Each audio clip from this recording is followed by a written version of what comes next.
Welcome to day 2 of Was I Wrong? This is the series where I'm going to be watching different versions of the same story just to get perspective on whether or not I was too hard on a certain movie. Today we'll be talking about a Norwegian show on Netflix called Home for Christmas or Home til Jul. I think that's what it says in its own original language. This is basically the original story, which was adapted by South African filmmakers Tiffany and Johnny Babuzano to give us Your Christmas. This one is called Home for Christmas, and this one it takes place in Norway. And it's basically the story that was adapted, like beat for beat.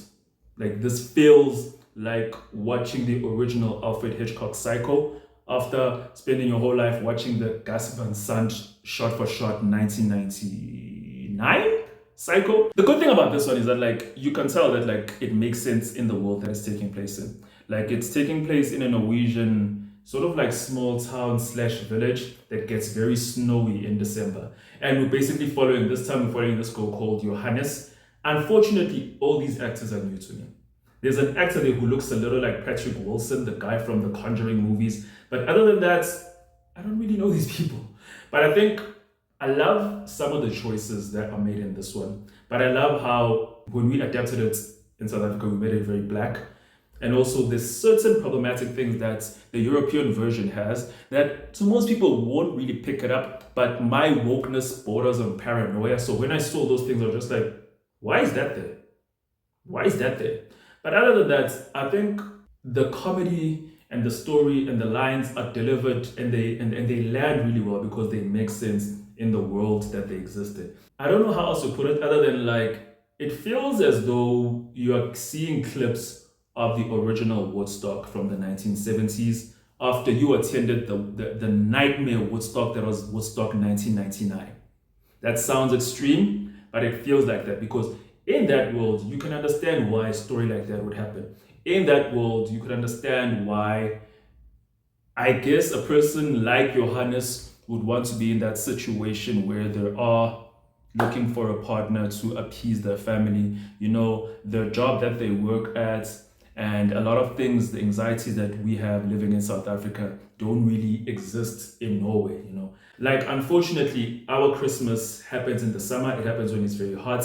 And we have been sold this idea, which is so ironic, that like Christmas is a very snowy time, Santa Claus with the Coke bottle. And it's like, we should have tried something else. But I digress. You know, we are very Western influenced, which shows in the show as well. I think this one works.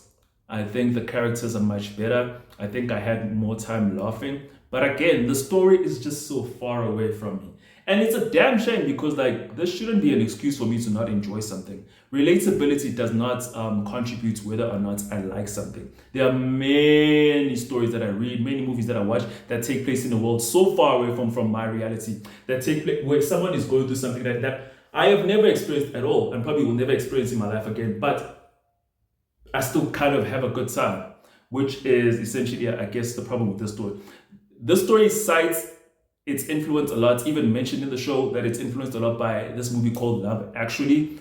And I guess that makes sense because Love Actually is a movie that, like one of the characters in the show, it's a movie that I will tear apart. I will really ruin a date by talking about how I can't stand that movie and there will never be a second date.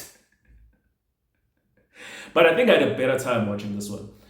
I still don't understand why we had to adapt it, but again, like I mentioned in the previous video, it's probably like a Netflix deal. It's probably like an incentive to keep Netflix in South Africa, to have people be able to get the work, to get those acting jobs, those writing jobs, those director jobs. Probably just an incentive, that something that we need to do to appease the powers that be at the Netflix headquarters, you know.